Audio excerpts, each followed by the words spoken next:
ઓમ ભગવતે વાસુદેવાય નમઃ. શ્રીમદ ભાગવત કથા સ્કંદ ચોથો. આ ચોથા સ્કંદનો ચોથો અધ્યાય. આ અધ્યાયમાં સતી જે અગ્નિમાં પ્રવેશ કરે છે એની વાત કરવામાં આવી છે.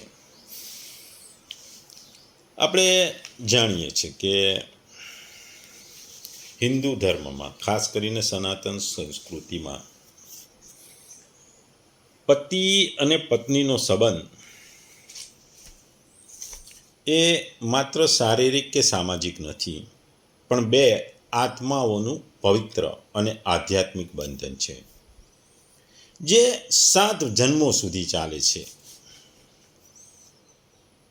આ સંબંધ પરમાત્માના આશીર્વાદ, ધર્મ, અર્થ, કામ અને મોક્ષની પ્રાપ્તિનું માધ્યમ છે, જેમાં બંને સહભાગી બની સુખ દુઃખને વહેંચે છે. બીજા બધા ધર્મમાં પતિ પત્નીનો સંબંધ એ પવિત્ર કરતા એક કરાર જેવો ગણવામાં આવે છે. કરાર, કોન્ટ્રાક્ટ ગણવામાં આવે છે. જ્યારે આપણે સનાતનમાં, ખાસ કરી હિન્દુ ધર્મમાં, એને 7 જન્મોનું બંધન કહેવામાં આવે છે. આ સ્ત્રી અને પુરુષ વચ્ચે પતિ અને પત્નીનો જે સંબંધ છે એ એક સામાજિક બંધન છે. આ સામાજિક બંધન એ એક સંસ્કાર તરીકે ગણવામાં આવે છે. આપણે ત્યાં આ સંબંધને સંસ્કાર ગણવામાં આવે છે, જ્યારે બીજા બધા ધર્મોમાં એને કોન્ટ્રાક્ટ એટલે કરાર ગણવામાં આવે છે. સામાન્ય રીતે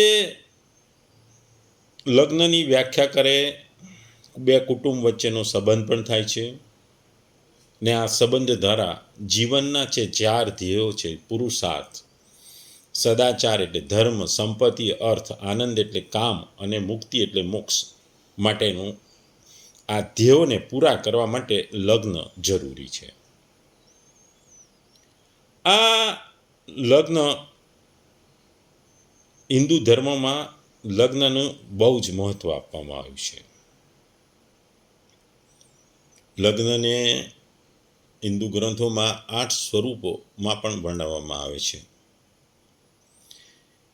એમાં બ્રહ્મા વિવાહ, દેવ લગ્ન, અર્ષા લગ્ન, પ્રજાપત્ય લગ્ન, ગંધર્વ લગ્ન, અસુર લગ્ન, રાક્ષસ લગ્ન, પૈસાયા લગ્ન અને સ્વયંવર. અહીં સનાતન સંસ્કૃતિમાં પતિ પત્નીનો સંબંધ એકબીજાના સુખ દુઃખને સાથે મળીને ભોગવવાનો હોય છે. આપણે જોઈએ છે કે રામાયણ અને મહાભારત એ બે મહાયુદ્ધ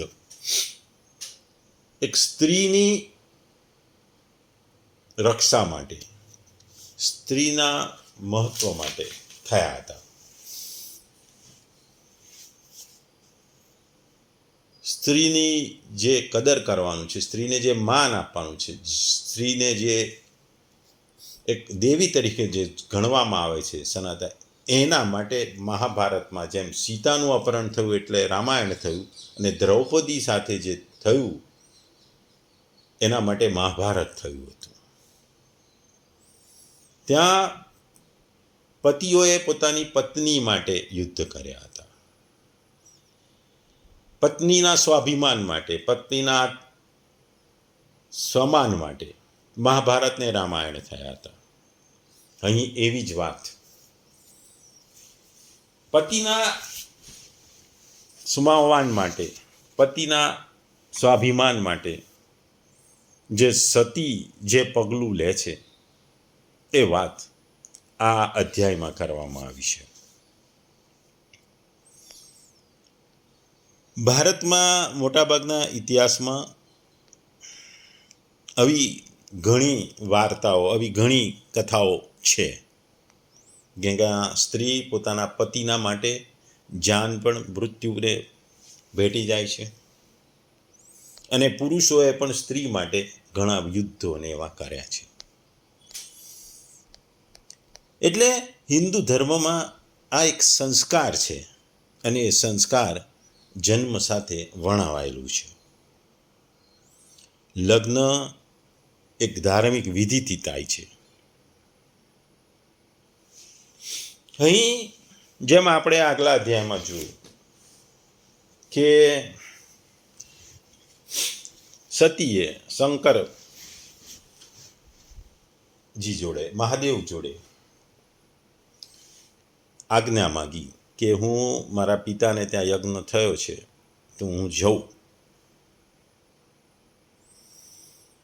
પિતા દક્ષે પુત્રી સતીને આમંત્રણ નહોતું આપ્યું. દક્ષ અહીં એક અહંકારી છે.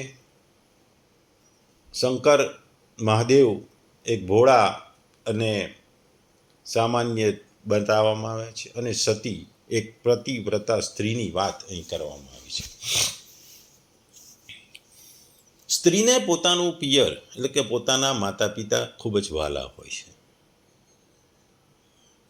જ્યારે સતીએ ભગવાન શંકર આગળ કીધું કે મારે મારા પિતાને ત્યાં યજ્ઞમાં જવું છે, મને બોલાવ્યા નથી, પણ પિતાનું ઘર છે, ત્યાં હું વણ બોલાવે પણ જઈ શકું. એના પછીની વાત આ અધ્યાયમાં કરવામાં આવી છે. મૈત્રેયજી કહે છે કે વિદુરજી, આટલું બોલી ભગવાન શંકર મૌન થઈ ગયા. એમણે જોયું કે દક્ષને ત્યાં જવા દેવામાં અથવા જતા રોકવા બંને જે પરિસ્થિતિઓ ઉત્પન્ન થાય એમાં જો સતી એ પ્રાણ ત્યાગશે એની સંભાવના છે. બીજી બાજુ આપણે જોયું સતીને સ્વજનોને મળવાની ઈચ્છા હતી, પણ એને મનમાં થતું કે ભગવાન શંકર કદાચ રોષે ભરાશે. એવી શંકાથી ફરી પાછા આવી જતા. આમ એમના મનમાં પણ ગડમથ થતી હતી. એ કોઈ વાતનો નિશ્ચય નહોતા કરતા. દ્વિધાગ્રસ્ત અને ચંચળ બની ગયા હતા. સ્વજનોને મળવાની ઈચ્છામાં અવરોધ આવી પડવાથી તેઓ ઘણા શૂન્ય મસ્તક થઈ ગયા હતા. સ્વજનોને યાદ કરી એમના સ્નેહને લીધે એમનું હૃદય ભરાઈ આવ્યું હતું ને આંખમાં અશ્રુ આવ્યા હતા. વ્યાકુળ થઈ ગયા હતા, રડતા હતા, શરીર કામતું હતું અને પોતાના પતિ ભગવાન શંકર તરફ એ રોષપૂર્ણ દ્રષ્ટિએ જોતા હતા કે જાણે એ હમણાં એમને ભસ્મ કરી દેશે. શોક અને ક્રોધે તેમના ચિત્તને બેચેન કરી દીધું હતું તથા સ્ત્રી સ્વભાવને લીધે એમની બુદ્ધિ પણ બેર મારી ગઈ હતી. જેમણે પ્રેમ વસ્તીને તેમને પોતાનું અડધું અંગ સુદ્ધા આપી દીધું હતું તે સત્ય પુરુષોના પ્રિય ભગવાન શંકરને પણ તરછોડીને તેઓ લાંબા શ્વાસ છોડતા પોતાના માતા પિતાને ઘરે જવા નીકળી પડ્યા. સતીને એકદમ સ્ફૂર્તિપૂર્વક એકલા જતા જોઈને મહાદેવજીના મણિમાન તેમજ મદ વગેરે 1000 અનુચરો ભગવાનના વાહન વૃષભરાજને આગળ કરીને તથા બીજા પણ અનેક પાર્ષદોને યક્ષોને સાથે લઈ ઘણી ઝડપથી નિર્ભયતાપૂર્વક તેમની પાછળ થઈ ગયા. તેમણે નંદીશ્વર આખલા પર સવાર કરાવી દીધા તથા મેના પક્ષી, દડો, દર્પણ, કમળ વગેરે ક્રીડા સામગ્રી, શ્વેત છત્ર, ચામરમાળા વગેરે રાજચિહ્નો અને દુંદુભી, શંખ, વાંસળી વગેરે ગાવા વગાડવાના સાહિત્યોથી સુસજ્જિત થઈને તેઓ એમની સાથે ચાલી નીકળ્યા. જ્યારે સતી પોતાના સઘળો સેવકોની સાથે દક્ષની યજ્ઞશાળામાં પહોંચ્યા, ત્યાં એમણે જોયું વેદધ્વનિ કરતા બ્રાહ્મણો હતા. એમના વચ્ચે સ્પર્ધા હતી, કોણ મોટા સ્વરે બોલે છે, કોણ સાચા સરસ શ્લોક બને છે. આ શ્લોકો સાંભળવા માટે આજુબાજુ બ્રહ્મર્ષિઓ, દેવતાઓ અને ઘણા બધા લોકો વિરાજમાન હતા. દરેક માટે ત્યાં માટી, કાસ, લોડું, સોનું, દર્ભ અને ચર્મના પાત્રો પણ મૂકેલા હતા. પહોંચીને સતીએ જોયું કે પિતા વડે તેમની અવગણના થઈ ગઈ છે. એ જોઈને યજ્ઞ કરનારા દક્ષના ભયને લીધે સતીની માતા અને બહેન પણ અન્ય કોઈએ પણ સિવાય અન્ય કોઈ પણ મનુષ્યએ તેમનો કશો આદર સત્કાર કે માન સન્માન આપ્યું નહીં. એટલે સતીને માન સન્માન આપ્યું નહીં. સતીને પોતાની માતા અને બહેનોને મળી પ્રસન્ન થઈ ગયા, ગદગદ થઈ ગયા અને એઓ સતીને ભેટી પણ પડ્યા. પરંતુ પિતાએ જે દ્વારા અપમાન થવાને કારણે સતીએ બહેનોના કુશળ સહિતના પ્રેમપૂર્વક વાર્તાલાપો તથા માતા અને માસીઓના સન્માનપૂર્વક આપેલા ઉપહારો અને આસન વગેરેનો એમણે સ્વીકાર ના કર્યો. દેવી સતીનો યજ્ઞમાં જ્યાં યજ્ઞ ચાલતો ત્યાં અનાદર થયો. તેમણે જોયું યજ્ઞના ભગવાન શંકર માટે કોઈ ભાગ રાખવામાં આવ્યો નથી. પિતા દક્ષ તેમનું ભારે અપમાન કરી રહ્યા છે. તેથી તેમને ઘણો ક્રોધ થયો. એમ જાણે એટલો બધો ક્રોધ હતો કે એમની ક્રોધથી, એમના રોષથી સમસ્ત ભુવન હમણાં ભસ્મ થઈ જશે. દક્ષને કર્મકાંડના અભ્યાસથી ઘણો બધો ઈગો એટલે ઘમંડ થઈ ગયો હતો. એમને શિવજી સાથે જે દ્વેષ કરતા જોઈ સતી સાથે આવેલા ભૂતો જ્યારે દક્ષને મારવા માટે તૈયાર થઈ ગયા ત્યારે સતીએ તેમને પોતાના તેજથી રોકી દીધા. બધા લોકોને સંભળાવીને પિતાની નિંદા કરતા ક્રોધથી લથડતી વાણીમાં સતીએ કહ્યું, હે પિતાજી, ભગવાન શંકર કરતાં આ સંસારમાં બીજું કોઈ મોટું છે નહીં. તેઓ તો બધા જ દેહધારીઓના પ્રિય આત્મા છે. એમને નથી કોઈ પ્રિય અને નથી કોઈ અપ્રિય. તેમનું કોઈ પણ પ્રાણી સાથે વેર પણ નથી. તેઓ સૌના કારણ છે, તેમજ સર્વરૂપ છે. તમારા સિવાય બીજું કોઈ એવી વ્યક્તિ નથી કે જે એમનો વિરોધ કરશે. દ્વિજવર દક્ષ, તમારા જેવા લોકો બીજાઓના ગુણોમાં પણ દોષ જોવે છે, પણ કોઈ પણ સાધુ પુરુષો આવું કરતા હોતા નથી. જે લોકો દોષ જોવાની વાતો તો બાજુએ રહી બીજાઓના નાના સરખા ગુણને પણ મોટા રૂપમાં જોવા ઈચ્છે છે, તેઓ પણ સૌથી શ્રેષ્ઠ છે.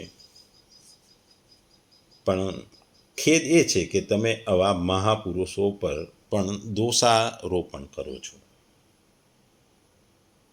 જે દુષ્ટ મનુષ્યો આ સબરૂપ જળ શરીરને આત્મા માને છે, તેઓ જ ઈર્ષ્યાને લીધે હંમેશા મહાપુરુષોની નિંદા કરતા રહે છે. મહાપુરુષો તો એમની આવી ચેષ્ટા પ્રત્યે ધ્યાન પણ આપતા નથી. એમનો મહાપુરુષો પોતાનું માન અપમાન જોતા નથી અને એઓ પોતાના કાર્યોમાં હંમેશા વ્યસ્ત રહેતા હોય છે. મહાપુરુષોની નિંદા એક પાપ છે. જેમ શિવ આપણે ઉચ્ચારીએ છીએ, બે અક્ષરનું નામ પ્રસંગોપાત એકવાર પણ મુખથી બોલવામાં આવે તો સમસ્ત મનુષ્યોના પાપોને એ નાશ કરે છે. જેમની આજ્ઞાનું ઉલ્લંઘન પણ કોઈ કરતું નથી તેવા પવિત્ર કીર્તિ માંગલ્યપૂર્ણ ભગવાન શંકર સાથે તમે દ્વેષ કરો છો, એની ઈર્ષા કરો છો, તમે એમના પ્રત્યે નફરત રાખો છો, એ તમારા માટે અમંગળ બનશે. મહાપુરુષોના મંદરૂપી મધુકર બ્રહ્માનંદમય રસનું પાન કરવાની ઈચ્છાથી જેમના ચરણ કરોમાં નિરંતર સેવન કરતા રહે છે અને જેમના ચરણ કમળ સકામી મનુષ્યને તેમના અભિષ્ટ ભોગ પણ આપે છે, એવા મહાન ભગવાન શંકર જે વિશ્વબંધુ છે એની સાથે તમે વેરઝેર કર્યું છે. તેઓ નામથી શિવ ઓળખાય જેવું નથી. તેમનો વેશ અશિવ રૂપ અમંગળ રૂપ છે. આ વાતને તમારા સિવાય બીજા કોઈ દેવતા જાણતા નથી. સંભવ હોઈ શકે, કારણ કે જે ભગવાન શિવ સ્મશાન ભૂમિમાં સ્થિત છે, નરમુંડોની માળા, ચિત્તાની ભસ્મ ધારણ કરેલા, જટા વિખરેલા ભૂત પિચાની સાથે સ્મશાનમાં નિવાસ કરે છે, તેમના ચરણો પરથી નીચે પડેલા નિર્માલ્ય અને બ્રહ્મા વગેરે દેવતાઓ પણ પોતાના મસ્તક ઉપર ધારણ કરે છે.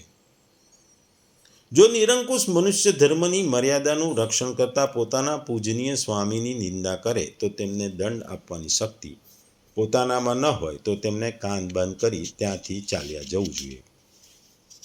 જો શક્તિ હોય તો બળપૂર્વક પકડીને બકવાસ કરનારાઓનું અમંગળ રૂપ દુષ્ટ જીભ કાપીને કરવું. આવું પાપ થતું અટકાવવા માટે સ્વયં પ્રાણ સુધા પણ આપી દેવો એવો ધર્મ છે.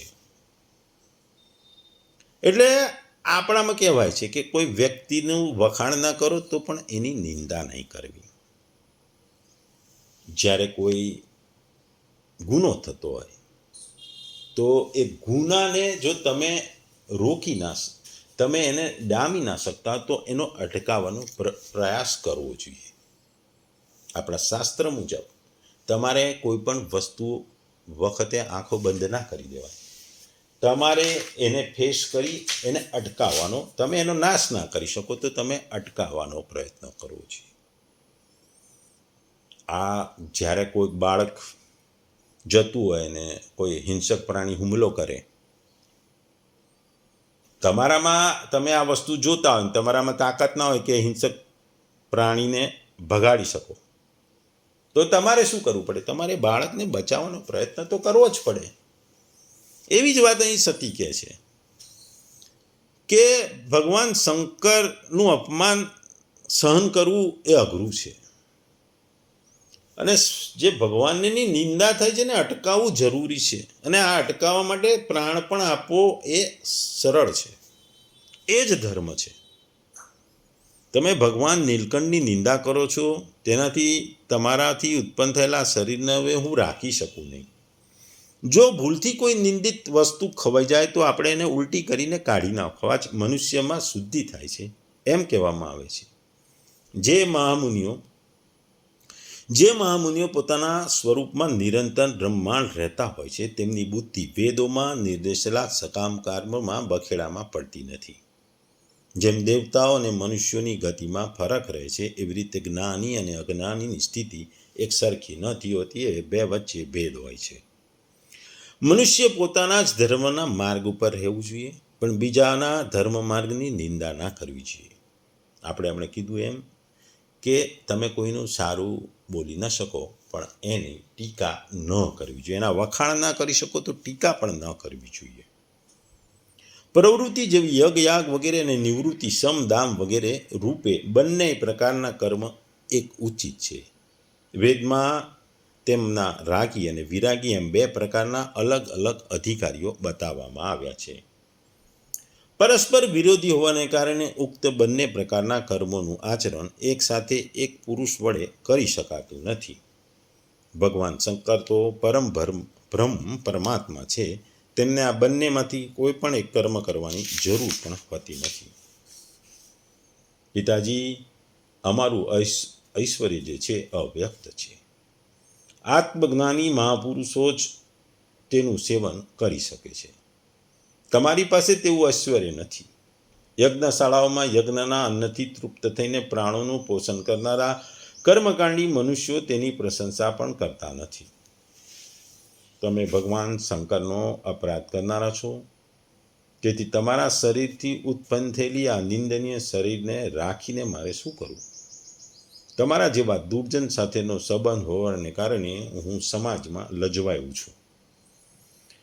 જે મહાપુરુષોનો અપરાધ કરે છે તેના થકી થનારા જન્મને પણ એ ધિક્કારે છે. જે સમયે ભગવાન શિવ તમારી સાથેનો મારો સંબંધ દર્શાવતા મને હાંસી પરિહાસમાં દક્ષ કન્યાના નામે બોલાવશે, ત્યારે મને હાસ પરિહાસ ન લાગતા ભારે ખેદ થશે. તેથી પહેલાં જ હું તમારા શરીરથી ઉત્પન્ન થયેલા આ સબતુલ્ય શરીરને ત્યજી લઈશ. સતીનો આ એક વિષાદ છે, ક્રોધ મિશ્રિત વાણી છે. સતીનો આ વિષાદ અને ક્રોધ મિશ્રિત વાણી આ વાત કહે છે.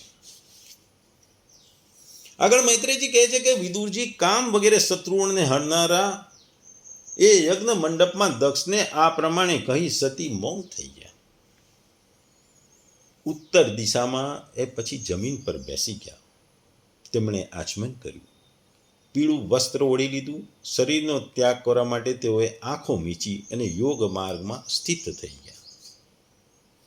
તેમણે યોગ માર્ગમાં આસન સ્થિર કરીને વડે પ્રાણવાયુ અને અપાન વાયુને એકરૂપ કરી નાભી ચક્રમાં સ્થિત કર્યો.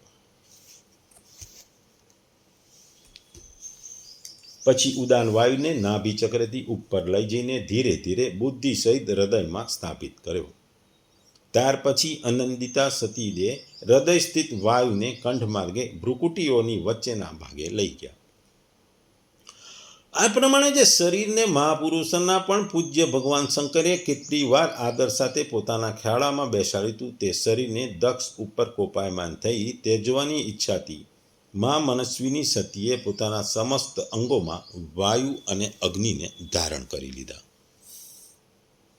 પોતાના પતિ જગત ગુરુ ભગવાન શંકરના ચરણ કમળમાં મકરંદ ચિંતન કરતા કરતા સતીએ અન્ય બધું જ ધ્યાન ભૂલાવી દીધું.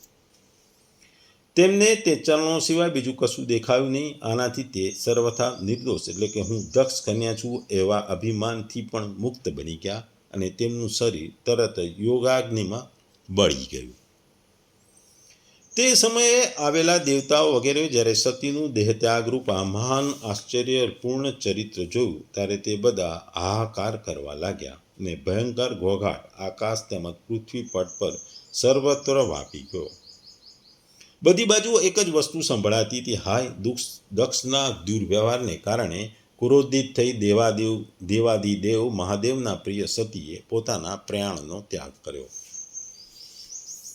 જુઓ, આ સગળા ચરાચર જીવો આ દક્ષ પ્રજાપતિના જ સંતાનો છે, તેમ છતાં આણે કેવી ઘોર દુષ્ટતા આચરી છે.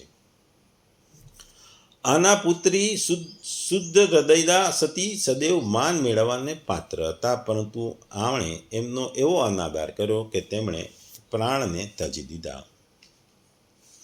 વાસ્તવમાં દક્ષ ઘણો જ અસહિષ્ણુની અને બ્રાહ્મણ દ્રોહી છે. હવે સંસારમાં તેમની ભારી અપકીર્તિ થશે. જ્યારે આની પુત્રી સત્યાના અપરાધને લીધે પ્રાણ ત્યાગ કરવા તૈયાર થાય ત્યારે શંકર દ્રોહીએ તેમને તેમ કરતા અટકાવ્યા સુદ્ધા નહીં. એટલે પોતાની પુત્રી જ્યારે દેહને ત્યાગ કરી રહી હતી ત્યારે પિતા દક્ષે એમને રોકવાનો પણ પ્રયાસ કર્યો નહીં. એ સમયે બધા આવું જ કહી રહ્યા હતા કે તે સમયે શિવના જે પાર્ષદો સતીના અદ્ભુત પ્રાણ ત્યાગ જોઈને અસ્ત્ર શસ્ત્ર લઈને દક્ષને મારી નાખવા માટે તત્પર થઈ ગયા.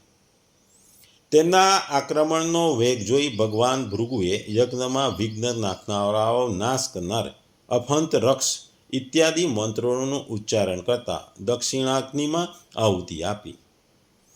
અધ્વર્યુ ભૃગુએ જ્યારે આહુતિ આપી એટલે તરત યજ્ઞ કુંડમાંથી ઋભુ નામનો હજારો તેજસ્વી દેવતાઓ પ્રગટ થઈ ગયા, જેમણે પોતાની તપસ્યાના પ્રભાવથી ચંદ્રલોક પ્રાપ્ત કર્યો હતો. બ્રહ્મતેજથી સંપન્ન એવા દેવતાએ બળતા લાકડા વડે આક્રમણ કર્યું તો સમસ્ત ગુહકો અને પ્રમથો આમ તેમ ભાગી છૂટ્યા. ટૂંકમાં સતી જ્યારે યજ્ઞના સ્થળે પહોંચે છે ત્યારે પિતાનો દક્ષ એમને કોઈ આદર સત્કાર કરતા નહોતા. એમની માતા અને બહેનોએ એમને મળ્યા, પણ પિતાએ જે ઉપેક્ષા કરી અને તે બી જન સમુદાયની વચ્ચે, એનાથી જે સતી રથનું હૃદય ભરાઈ ગયું અને એમનું હૃદય એટલું બધું ભરાઈ આવ્યું કારણ કે એમણે જોયું કે મહાદેવ માટે કોઈ સ્થાન નથી, કોઈ ભોગ યજ્ઞ ભોગ નથી, અને એ તો વસ્તુ કશું રાખ્યું નથી, તે બોલાવ્યા પણ નહીં. આને કારણે જે સતીના અંગમાં ક્રોધ ભરત્યો, ભભૂકી ઉઠ્યો અને પિતા પ્રત્યે જે ધિક્કાર થયો, કારણ કે એમને માટે મહાદેવજી સિવાય બીજું કોઈ શ્રેષ્ઠ નહોતું. આ સતીના વિષાદ ને ક્રોધની વાણી વડે જે પિતાને જે ફટકાર આપે છે, એ કહે છે કે તમે શિવના અપરાધી છો. તમારા શિવજી મને તમારા પુત્રી તરીકે, દક્ષ પુત્રી તરીકે કહે છે, એ મારા માટે બહુ જ હૃદયમાં ઘા કરે એવું છે. કારણ કે આ સંબોધન મારા કામનું નથી. જ્યારે મારા પતિનું તમે અપમાન કરો છો, મારા પતિને તમે તિરસ્કાર કરો છો, એ મારો તિરસ્કાર છે. ભલે હું તમારી પુત્રી હોય, પણ મારા પતિનો તિરસ્કાર એ મારો તિરસ્કાર છે. આ મારો તિરસ્કાર મારાથી સહન નથી થતો.